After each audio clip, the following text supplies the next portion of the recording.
What's up you guys, it's Hannah. Welcome back to my channel. In today's video, I wanted to sit down and really talk about something that I feel like is very prevalent on the internet, on social media, in society in general, and that is this idea of productivity culture. I was brainstorming what I wanted to do for today's video and topics that I might want to talk about, and I eventually thought about this one and I was like, you know, I do have a lot of thoughts on this. I feel like productivity culture is something that there's a lot to unpack there. As I was preparing for this video and like kind of writing out an outline of what I wanted to maybe touch on, I started doing some general research, like Googling productivity culture, seeing what kind of popped up. And I found some really interesting articles and journals talking about this idea of productivity directly relating to your worth as a person, or your perceived worth, your perceived status, your perceived usefulness. It's so much more than just what you see on social media. Obviously, social media has caused this idea of productivity culture to spread like wildfire because that's just what happens on social media. But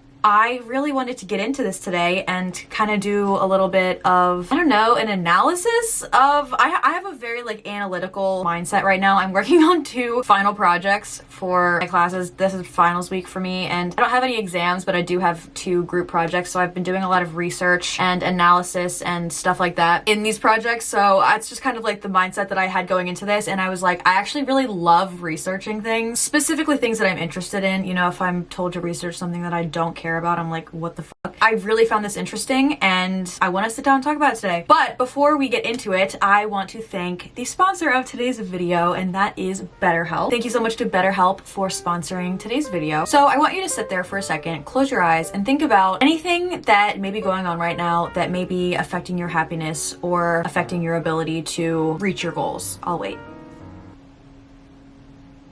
Okay, so introducing today's sponsor, BetterHelp. If you are not familiar with BetterHelp, they are pretty much an online platform that provides you access to counseling and therapy services. It's super easy to sign up. You fill in some information about yourself, kind of give an overview of what's going on and what brings you there seeking help. BetterHelp will then assess your needs and match you with your own licensed professional counselor, and you can start communicating with them within 48 hours. BetterHelp is not a crisis line. It is not self-help. It is professional counseling done securely online. BetterHelp has over 14,000 counselors working for them, and they have a very broad range of expertise, anything from anxiety to depression to relationships to LGBTQ matters and so much more. And some of these specialties may not be available locally in your area, which is why BetterHelp is so great, because it is completely online. You can do it from the comfort of your house, and it is also available worldwide. So you can log into your BetterHelp account at any time and message your counselor, and you will get a quick and thoughtful response. You can also schedule video or phone sessions with your counselor, whatever works for you. You don't have to go sit in a waiting room. It can all just be done from the comfort of your home. BetterHelp is fully committed to matching you with a counselor that works for you. So if at any point you would like to change your counselor, you can do so for free. It's also more affordable than traditional office counseling, and financial aid options are available for you that you can apply for. BetterHelp wants you to start living a happier life today, and they have given me an exclusive code to share with you guys, my subscribers. So you can get 10% off of your first month of counseling at betterhelp.com/hannahelise. That's spelled better, H-E-L-P, and join the over 1 million people who are trying to improve their lives with the help of a licensed professional on BetterHelp. The link will also be in my description for anybody who wants to check out BetterHelp and get 10% off their first month. So thank you, BetterHelp, for sponsoring today's video.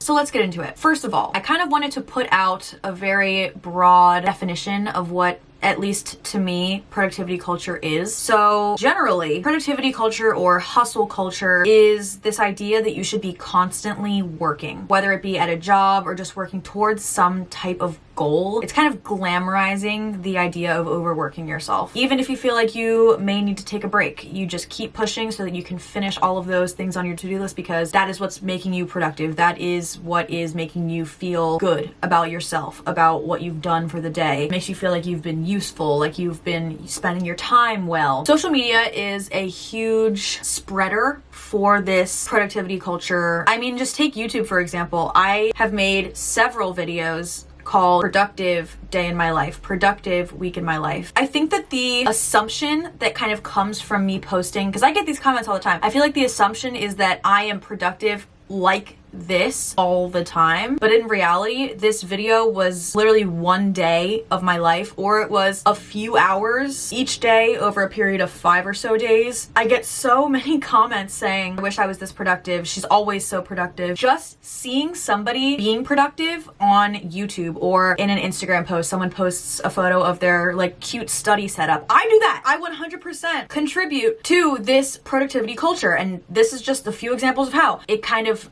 sends a message that, oh, look at me, I'm so productive, I'm doing all of these things for school and whatever and spending so much time on them, when that may not necessarily be the intent behind the photo. Maybe I just thought the photo itself was aesthetically pleasing. Because this culture of productivity is so ingrained in us at this point, people will see that and think, wow, she is so productive, I wish I could do that, and then start comparing yourself. I do that when I see other people posting their study setups or posting their to-do lists or posting them doing something work related. I will sit there and I will say to myself, wow, maybe I'm laying in my bed just like clicking through Instagram stories and I'll see someone post something like that. I think about myself and my current situation. I'm like, damn, I'm laying in bed doing absolutely nothing, and this random person on the other side of the country is doing something productive. So then I start comparing myself to them, and just saying it out loud, like, it doesn't make sense. It's obviously, it's not rational. It's not a rational thing to do, but that is a problem that is seen with social media in general all too often. Whether it be that, whether it be just seeing a photo of somebody and comparing yourself instantly to their looks. It's so easy to just see what everybody in the world is doing. And there are 7 billion people in the world. Granted, not all of them are on social media,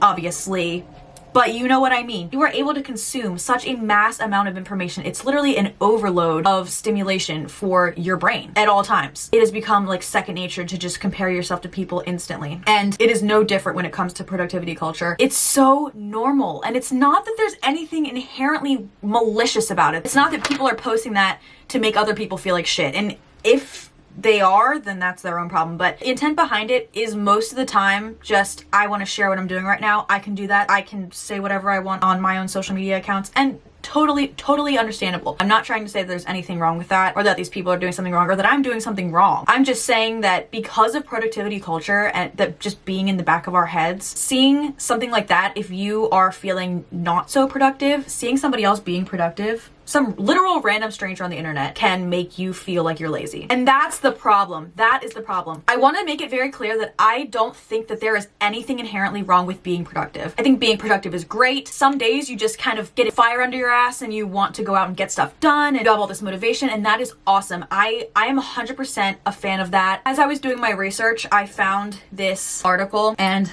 I really liked the title of it. I will have all of these things linked down below. All the sources that I will be referencing will be in the description. But I found this article and I really liked the title. And it says, "The problem with productivity culture is that we aren't robots." Yeah, you should work hard with everything that you're doing. You should be passionate. You should have goals.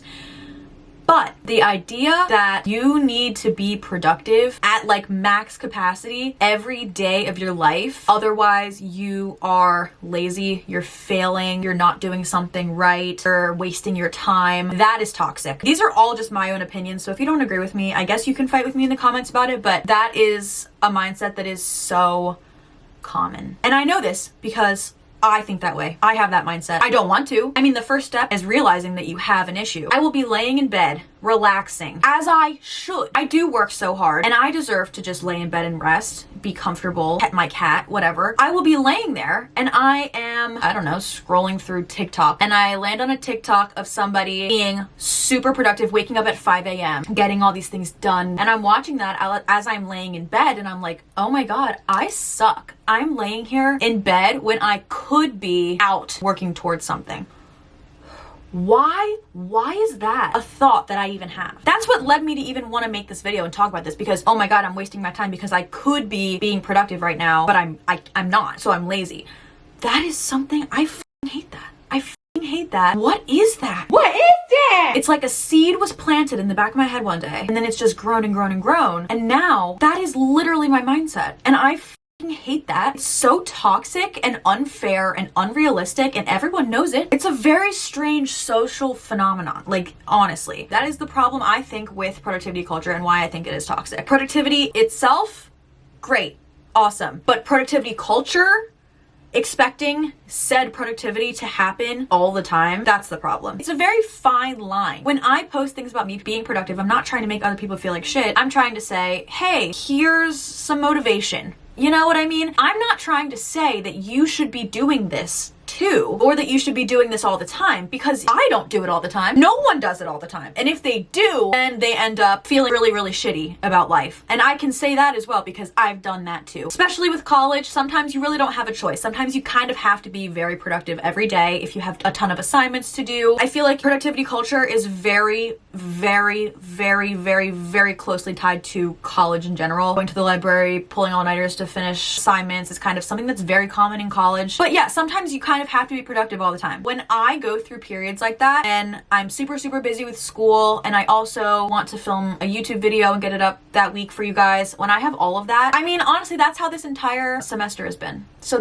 I've been doing that for 3 months. And let me tell you, I am burnt the f out. I am spent. I'm through. My creativity, motivation, I have none. And it's because I have been pushing myself far past my limits for months. The consequences of participating in productivity culture and not giving yourself the breaks that your body is telling you, screaming at you that it needs, consequences aren't worth it. With that being said, I want to talk about this study that I found, which I thought was so interesting. I kind of wanted to see if there was any like hard data to go along with the things that we're talking about, because obviously we all kind of know about productivity culture, we feel it, we see it, but has it been tested? Has this been quantified? Kind of thing. And it has. I'm sure that there have been tons of studies on it, honestly, but I found this specific one. So this is a journal article, and this will be linked down below as well. It was published in 2017 by a faculty member and 2 students at the Columbia Business School at Columbia University, and then it was published in the Journal of Consumer Research. This journal is called Conspicuous Consumption of Time: When Busyness and Lack of Leisure Time Become a Status Symbol. This whole article is fascinating. I went through it, I took some notes. First off, the way that the authors defined busyness is long hours of work and lack of leisure time, which is pretty much the quintessential vision of productivity culture. So the authors did a bunch of different studies and analyzed them with different statistical measures. They used them to figure out how a person's perceived busyness level affected their human capital, their general usefulness as a person, their scarcity, which is kind of how in demand that person would be, and their status, whether that is just a social status or their socioeconomic status perceived. I just want to highlight a couple of their specific studies. So one of them, they created 2 different personas on Facebook. They had one person who was super busy and was posting a lot about, oh, I worked so much, blah, blah, and then another person who was posting about how much free time they had and stuff. They basically asked the participants a series of questions, gauging how they are perceiving each person's human capital scarcity status. The results from this showed that the posts from the person who was the busier one, talking about going to work all the time, the respondents perceived that person to have a higher social status, a higher socioeconomic status, and to basically be more useful and more in demand as a human being. However, they wanted to note that the difference between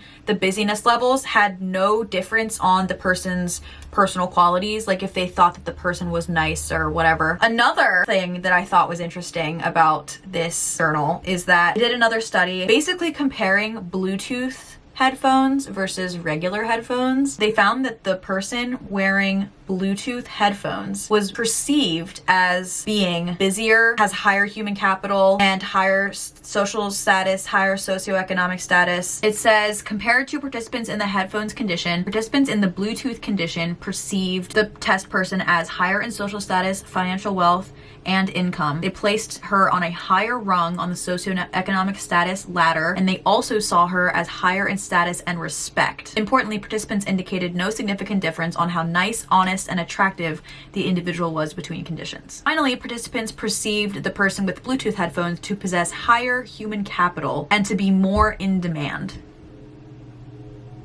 because they were wearing Bluetooth headphones. One of the probably most interesting things that I found about this study is when they compared participants from the United States to participants from Italy to kind of represent the United States mindset and the European mindset. So they ran similar tests. They had one description of a person who was really busy doing a lot of stuff, and then they had another description of a person who had a lot of leisurely time. They asked a series of questions trying to uncover how the respondent would correlate that person's human capital scarcity status on their busyness level. What they found is that the United States respondents found that the person who was illustrated to be busier had a higher status, and the non-working leisurely lifestyle person had a lower status. However, the European respondents actually were the other way. A majority of the European participants said that they thought that the person with a non-working leisurely lifestyle had a higher status than the person who was working the busy lifestyle. So you can see this isn't the same kind of construct everywhere. Social constructs obviously differ from place to place. So that kind of just shows that this is more of a prevalent societal issue in the United States. I thought that this study was extremely interesting. Like I said, will link it down below because it literally just quantified everything that I was already thinking about productivity culture and how someone's level of busyness and how much work they're doing, a lot of the times those people are perceived to be better in some ways than people who aren't constantly busy, which is crazy. It just shows that this is real. This is not just some made up concept. This is legitimately embedded in people's mindsets at this point, which is startling to me. Your busyness level has nothing to do with how useful you are as a person. And then from another article that I found, basically just states that productivity culture has made it almost impossible for us as human beings to relax, because relaxing is not associated with, achieving your goals and working towards whatever. So with all that being said, I wanted to share, I think it was a tweet. I don't know. I saw somebody say this probably weeks ago, but it has stuck with me because I think that this is a very important thing to keep in mind and to help change your mindset if you are productivity minded and you're stuck in this productivity culture as I am. And that is that sometimes the most productive thing that you can do is rest. Write that down. Crochet that on a pillow. Changing your mindset is all about redefining whatever the concept is. So if in your mind, productivity is defined as doing schoolwork, doing a bunch of tasks in a day, in order to change that mindset, you need to redefine productivity as a whole for yourself. And that can be really hard because society kind of has this general definition of what productivity should look like. When you change your own definition of it, you may be going against what is known or what is normalized, and you have to be okay with that, because at the end of the day, you're really not going to get anywhere if you only ever listen to what other people say and you don't really take anything into your own hands in anything, not just this, in literally anything. So in order to kind of break out of this productivity culture, you have to change your own mindset about what productivity looks like, and you can't be looking to society anymore for validation, really, that you are productive. It's something that you need to define within yourself. And I 100% agree with the statement I just read, that sometimes the most productive thing you can do is rest. Because like I said, if you work yourself every day, all day, for weeks, for months on end, and don't give yourself the rest that you need, you either take time for yourself to rest, or life will force you to take time for yourself to rest. Resting when you need to rest is productive, and it is something that you should be putting in your normal schedule, because that is literally what allows you to continue on working towards whatever it is you're doing. So that's pretty much what I wanted to discuss with you today. Thank you for attending my TED Talk. That is the end of today's video. Thank you so much for watching. Hope that you liked it. If you did, make sure to give it a thumbs up. If you've stayed until this point in the video, comment down below, I'm a real one, because you're a real one. If you want to see more videos from me, make sure you hit the subscribe button. I post a new video every single Sunday. And if you forget that I post a new video every single Sunday, or if you just want to get notified right when I post a new video, make sure to turn on my post notifications. It's the little bell icon so that you never miss an upload and you get notified right when I post a new video. So yeah, I think that's it. Go 8-0 on yourselves, you guys. It's okay to not be productive every day. You shouldn't be productive every day. You're a human being, not a robot. I hope you all have a wonderful rest of your day, and I'll see you guys in my next video. Bye.